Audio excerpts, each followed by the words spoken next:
শ্ৰী শ্ৰী বংশীগোপাল সত্ৰৰ এটা দীৰ্ঘদিনীয়া যি সমস্যা আছিলে, বংশীগোপাল ঠাকুৰাপাৰা সত্ৰৰ আজি যি মূল তোৰণ আৰু মূল তোৰণ আজি এক আধ্যাত্মিক পৰিৱেশেৰে মূল তোৰণটো আজি উন্মোচন হ'ব। গায়ন বায়নকে আদৰি অনা হৈছে, মোৰ সতীৰ্থই দেখুৱাব এক আধ্যাত্মিক পৰিৱেশে বিৰাজমান হৈছে তীৰ্থনগৰী হাজোৰ ৰামদিয়াত। আৰু এই ৰামদিয়া অঞ্চলত বিশিষ্ট গৱেষকগৰাকী তিলক চন্দ্ৰ মজুমদাৰৰ প্ৰচেষ্টাত হাজোৰ ৰামদিয়াত আজি যি শ্ৰী শ্ৰী বংশীগোপাল সত্ৰ ৰামদিয়া আছে, এই ৰামদিয়াৰ মূল তোৰণটো উন্মোচন কৰাব। গায়ন বায়নকে আদৰি অনা হৈছে। আমি দেখুৱাইছো গায়ন বায়নকে আদৰি অনা হৈছে বিশিষ্ট গৱেষকগৰাকীক আৰু উন্মোচন কৰিব ৰামদিয়াৰ শ্ৰী শ্ৰী বংশীগোপাল সত্ৰৰ শ্ৰী শ্ৰী বংশীগোপাল ঠাকুৰাপাৰা সত্ৰৰ ৰামদিয়াৰ যি তোৰণটো উন্মোচন কৰিব বৰপেটা ডেকা সত্ৰাধিকাৰগৰাকী। আৰু অন্তে সময় পিছতে এই অনুষ্ঠানত আমি আহি উপস্থিত। আমি পোনপটীয়া সম্প্ৰচাৰত দেখুৱাইছো লোকে লোকাৰণ্য পৰিৱেশ, এক আধ্যাত্মিক পৰিৱেশ। যিহেতুকে এটা দীৰ্ঘদিনীয়া সমস্যা আছিল শ্ৰী শ্ৰী বংশীগোপাল ঠাকুৰাপাৰা সত্ৰৰ এটা দীৰ্ঘদিনীয়া প্ৰচেষ্টাৰ আজি তিলক চন্দ্ৰ মজুমদাৰৰ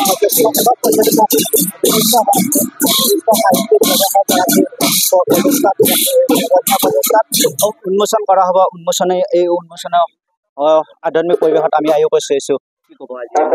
হয়, মহাপুৰুষ শ্ৰী শ্ৰী মাধৱ গুৰুজনা স্থাপিত এই বংশীগোপাল ঠাকুৰাপাৰা সত্ৰ ৰামদিয়া, এই সত্ৰখনৰ যি মুখ্য তোৰণ, সেই তোৰণখন আজি উন্মোচন হ'ব। আৰু সেই উন্মোচনৰ কাৰণে আমাক বৰপেটা সত্ৰৰ তৰফৰ পৰা আমাক আমন্ত্ৰণ জনাইছিলে।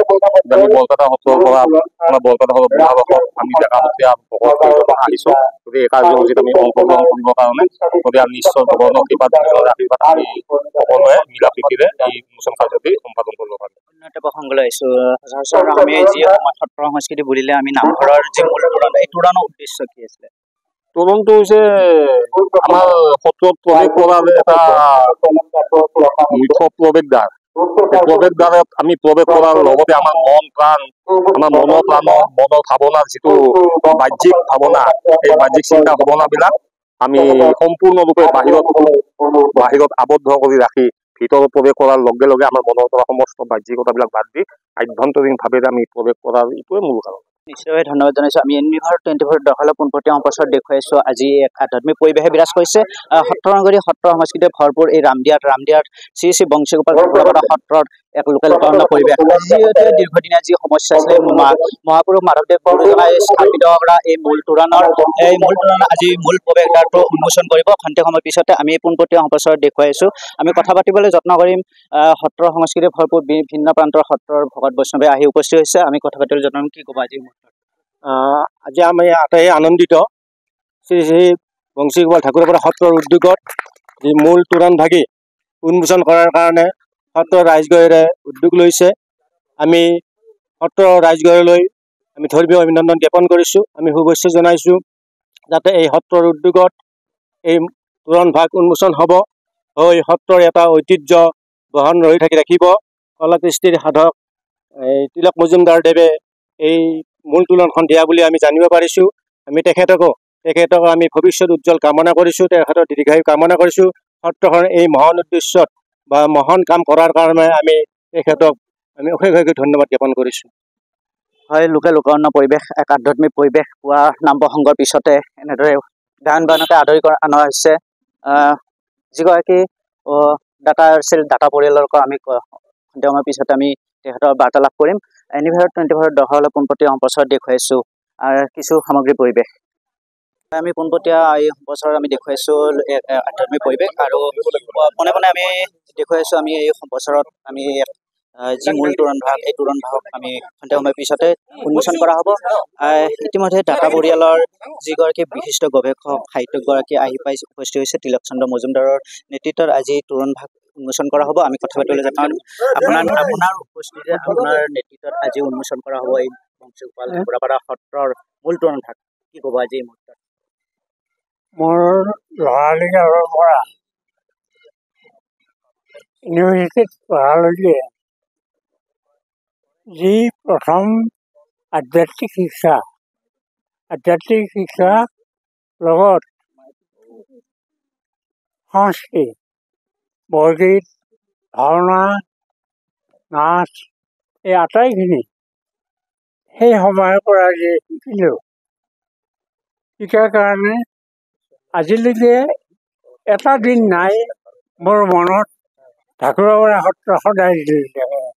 আৰু তাৰ লগে লগে বৰপেটা সত্ৰ, কাৰণ বৰপেটা সত্ৰৰ মহাপুৰুষ মাধৱদেৱে 30খন সত্ৰ স্থাপন কৰি বৰপেটা সত্ৰাধিকাৰ প্ৰতি মথুৰা দাস বুঢ়াহঁতক সেই সত্ৰ 30খনৰ দায়িত্ব অৰ্পণ কৰিছিল। তাৰে ভিতৰত আমাৰ ৰামদিয়া ঢেকুৱাপাৰা আৰু বাহাদুৰ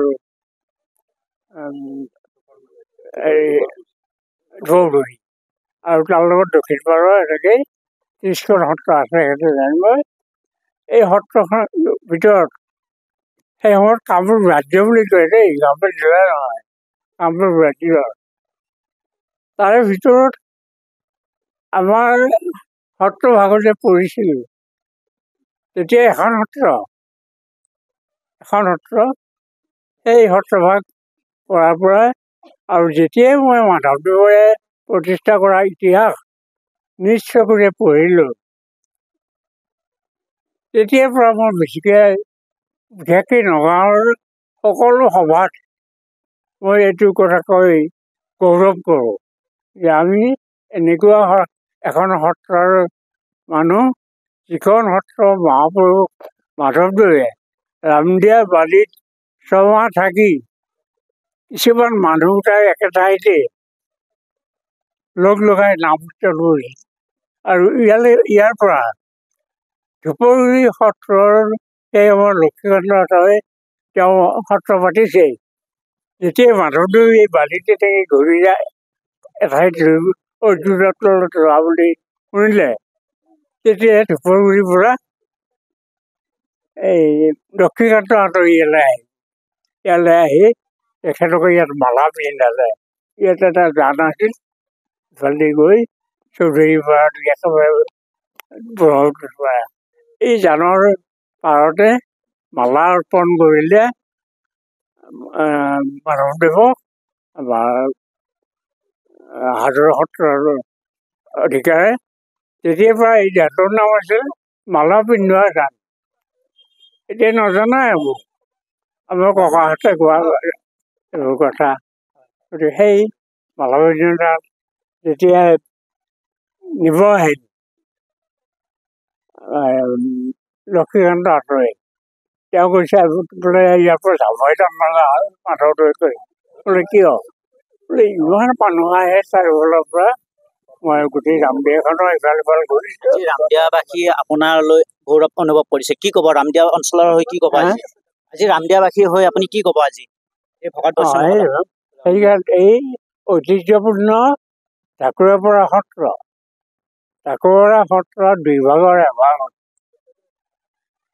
শ্ৰী শ্ৰী বংশীগোপাল নাম দিলে এই বৰপেটাৰ পৰা বোলে, আৰু সিফালে লাৰুৱা গোপাল নাম দিলে। গতিকে আজি এই দিনটোত মই বুলি কওঁ, আমি সকলোৱে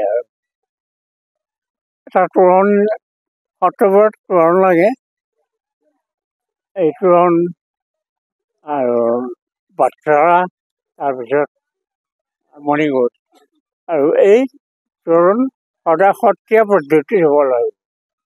সত্ৰীয়া পদ্ধতিত কৰিবলৈ সেই পদ্ধতিতে এই সত্ৰৰ তোৰণটো মই নিজে মোৰ যি